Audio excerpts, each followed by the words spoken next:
खाने और पकाने के नाम पर गंध बचाई है।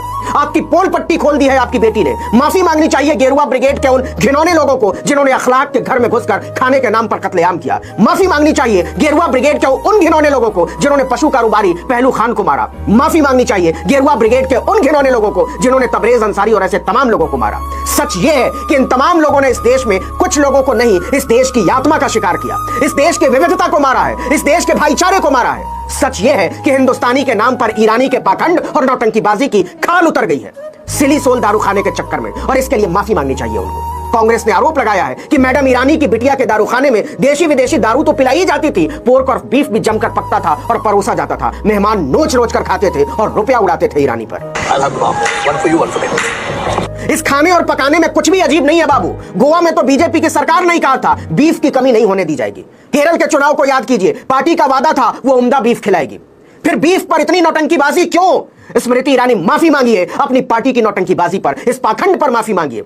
हमें इस बात से मतलब नहीं है कि स्मृति ईरानी की बिटिया पियक्कड़ों को दारू पिलाती हैं या गोवा आने वाले सैलानियों को बीफ खिलाती हैं, पोक खिलाती हैं। लेकिन अगर कांग्रेस के लगाए हुए आरोप सही हैं तो फिर यह पाखंड क्यों? क्या भारतीयता के ईरानी तय करेंगे कि सही क्या है और गलत क्या है? कांग्रेस के आरोपों के मुताबिक स्मृति जुबिन ईरानी की बिटिया दारू बेचे तो दारू ठीक है, स्मृति जुबिन ईरानी की बिटिया बीफ बेचे तो बीफ ठीक हो गया, स्मृति जुबिन ईरानी की बिटिया पोर्क बेचे तो पोर्क ठीक। मतलब 900 चूहे खाकर बिल्ली चली हज को। मेरे 18 साल की बेटी कॉलेज में पढ़ती है।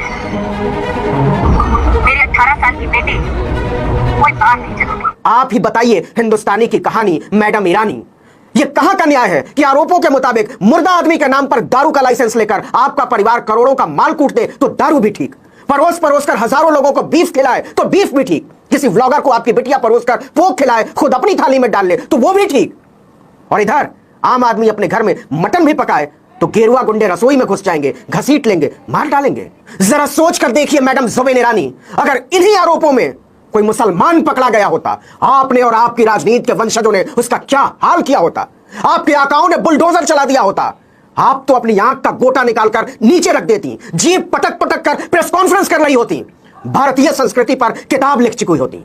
लेकिन आरोपों के मुताबिक आपके बिटिया के दारूखाने में बीफ की जीभ परोसी जा रही थी तो आपकी जीभ तालू से चिपक गई है। आपकी हिम्मत कैसे होती है नोटिस भेजने की?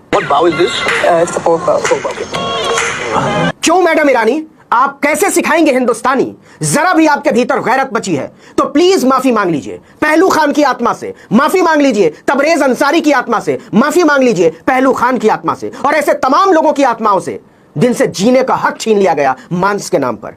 यकीन मानिए दारू बेचना या बीफ बेचना या खाना आपकी बिटिया का कोई गुनाह नहीं है। अगर उन्होंने किया है तो उसका हक है, हम सब उसकी बेहतरी की कामना करते हैं।